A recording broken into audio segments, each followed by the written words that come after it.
765 करोड़ की कंपनी और उसके एक प्रोजेक्ट की इम्प्लाइड वैल्यू है 1008 करोड़।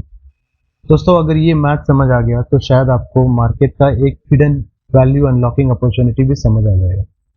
सोचो, एक ऐसी माइक्रो कैप कंपनी जिसका पूरा मार्केट कैप सिर्फ 765 करोड़ के आसपास है और उसके अंदर की एक छोटी सी सब्सिडरी का आधा हिस्सा ही 500 करोड़ में बिक गया। पेरेंट सस्ता, बच्चा महंगा। ये स्टॉक मार्केट है या सरोजनी नगर का क्लियरेंस सेल? लेकिन एक मिनट, क्या मार्केट सच में कुछ मिस कर रहा है या फिर ये सिर्फ एक और वैल्यू ट्रैप है? आज इस क्लासिक वैल्यू अनलॉकिंग सेटअप का पूरा पोस्टमार्टम करें। आखिर इस कंपनी के पास ऐसा क्या है? ये एक छोटी मोटी दुकान नहीं है, ये एक दमदार हॉस्पिटैलिटी प्लेयर है जिसके पोर्टफोलियो में 7 प्रीमियम प्रॉपर्टीज आती है। ग्रैंड हयात, गोवा और हिल्टन मुंबई इंटरनेशनल एयरपोर्ट जैसे मार्की एसेट उनके पास है। इसके अलावा सेंट रेजिस दिल्ली, मैरियट मार्किस और रिवर वॉक बीकेसी जैसे प्राइम लोकेशन पर भी इनका फुटप्रिंट है। प्रॉपर्टीज ऐसी है कि एक रात का रूम रेंट देखकर हमारी और आपकी महीने की ईएमआई याद आ जाए।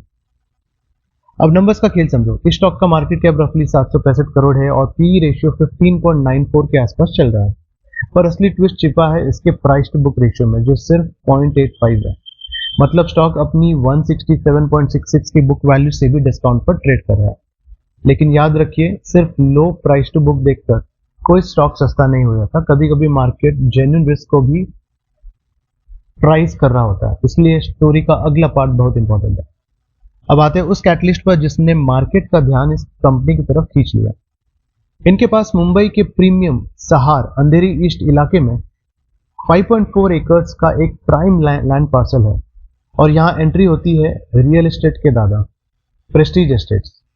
हाँ, प्रेस्टीज एस्टेट्स ने एक डेफिनेटिव एग्रीमेंट के तहत इस सब्सिडरी में 50% स्टेक 500 करोड़ देकर खरीद ली है। यह अब ऑफिशियली एक 50-50 जॉइंट वेंचर बन चुकी है। इस पावर कपल का टारगेट क्या है? इस जमीन पर एक massive hospitality led commercial project develop करना जिसका प्रोजेक्टेड जीडीवी 4,500 करोड़ है। सिंपल लैंग्वेज में जीडीवी का मतलब होता है अगर पूरा प्रोजेक्ट सक्सेसफुली डेवलप होकर मोनेटाइज हो जाए तो उसकी एस्टिमेटेड टोटल डेवलपमेंट वैल्यू कितनी हो सकती है। ध्यान रहे, जीडीवी रेवेन्यू या ये प्रॉफिट नहीं होता। अब थोड़ा दिमाग लगाओ, एक 765 करोड़ की टोटल मार्केट कैप वाली कंपनी 4,500 करोड़ के प्रोजेक्ट की हाफ ओनर बन चुकी है। डील तो दोनों के लिए विन विन लगती है, पर यहाँ एक इंटरेस्टिंग वैल्यूएशन मिसमैच देखने को मिल रहा है। एसपीवी का 50% स्टेक 500 करोड़ में बिका, मतलब उस सिंगल प्रोजेक्ट की इम्प्लाइड वैल्यूएशन लगभग 1008 करोड़ हुई।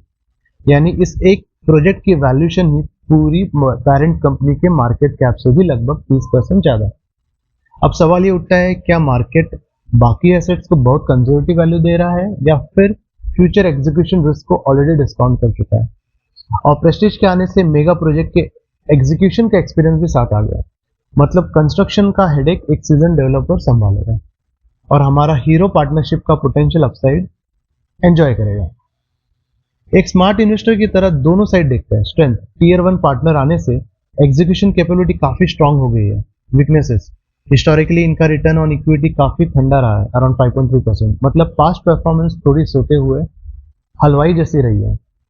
अपॉर्चुनिटीज, अगर 4,500 करोड़ वाला प्रोजेक्ट प्लान तरीके से एग्जिट होता है तो फ्यूचर कैश फ्लोज और कंपनी की ओवरऑल फाइनेंशियल प्रोफाइल में सिग्निफिकेंट इंप्रूवमेंट आ सकता है। थ्रेट्स, लेकिन कहानी इतनी सिंपल भी नहीं है। प्रोजेक्ट कंप्लीट होने में कई साल लग सकते हैं। अगर एडिशनल डेप्थ लेना पड़ा तो high interest cost future margin को इम्पैक्ट कर सकती है और हॉस्पिटैलिटी बिजनेस वैसे भी इकोनॉमिक साइकिल से काफी लिंक होता है। तो सस्पेंस खत्म करते हैं दोस्तों। वेलोर एस्टेट के होटल बिजनेस से डिमर्ज होकर बनी ये अंडरडॉग कंपनी है जो अब एक रिलेटिवली क्लीन स्ट्रक्चर के साथ अपनी नेक्स्ट ग्रोथ फेज में एंटर कर रही है। इस कंपनी का नाम है advent hotels international limited. Deal interesting है, वैल्यूएशन भी इंटरेस्टिंग लगती है, लेकिन आखिर में सब कुछ एग्जीक्यूशन पर डिपेंड करेगा। अब सवाल सिर्फ एक है, क्या मार्केट इस वैल्यूएशन गैप को आइडेंटिफाई करेगा या फिर ये अपॉर्चुनिटी सिर्फ कुछ ही इन्वेस्टर्स की नजर में आएगी? कमेंट्स में अपना वर्डिक्ट जरूर बताना और अगर आपको ऐसे हिडन बिजनेस की डीप रिसर्च पसंद आती है तो वीडियो को लाइक करना, चैनल को सब्सक्राइब करना और बेल आइकन दबाना बिल्कुल मत भूलना। और हाँ दोस्तों, ये वीडियो सिर्फ एजुकेशनल पर्पस के लिए है, मैं कोई सेबी रजिस्टर्ड एडवाइजर नहीं हूँ। Thank you.